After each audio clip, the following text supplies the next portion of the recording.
Hello everyone, आज म कागतीको निम्की अचार बनाउँदैछु। अरू बेला चाहिँ कागतीको निम्की बनाउँदाखेरि ढुङ्गामा गोड्दा गोड्दा कस्तो हात दुख्थ्यो अनि टाइम पनि धेरै लाग्ने, कति टाइम लाग्ने, थोरै बनाउँदाखेरि पनि कति धेरै टाइम लाग्थ्यो। आजभन्दा 2-3 दिन अगाडि मैले 15-16वटा जति कागतीको निम्की बनाएको थिएँ ढुङ्गामा घोटेर। त्यति बेला चाहिँ मलाई 1.5 घन्टाभन्दा नि बढी लागेको थियो के।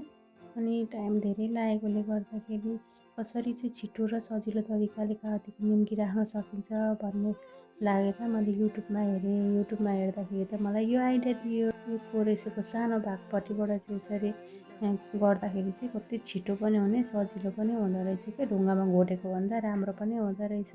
कतिजनाले त यसरी गर्नुभएको होला, मैले चाहिँ फर्स्टचोटि यसरी गरेको, कस्तो छिटो सजिलो पनि लाग्यो। अहिले त धेरै सजिलो भएको छ, नजाने कुराहरू युट्युबमा हेऱ्यो, टिकटकमा हेऱ्यो, सबै सिकाइदिइहाल्छ है। कति सजिलो भएको छ युट्युब टिकटकहरू भएकोले गर्दाखेरि अहिले कति सजिलो भएको छ। समयको पनि सदुपयोग, नजाने कुराहरू पनि सिकिने कति मैले चाहिँ यसरी गरेको देखेकै थिइनँ कि, देखेको पनि थिइनँ अनि गरेको पनि थिइनँ, फर्स्ट टाइम गरेको। अर्काले कागतीको निम्की हाल्न मैले यस्तै नजान्नेलाई चाहिँ भिडियो बनाउनु पर्यो भनेर अगाडि मोबाइल राखेको, बोलेर त भिडियो बनाउनै सकिनँ, त्यही भएर भोइस ओभर गर्दैछु। हेर्नु त कागतीको निम्की नि घोटेर सके कस्तो राम्रो भयो, मलाई त कस्तो खुसी लाग्यो, यस्तो सजिलो हुँदो रहेछ है।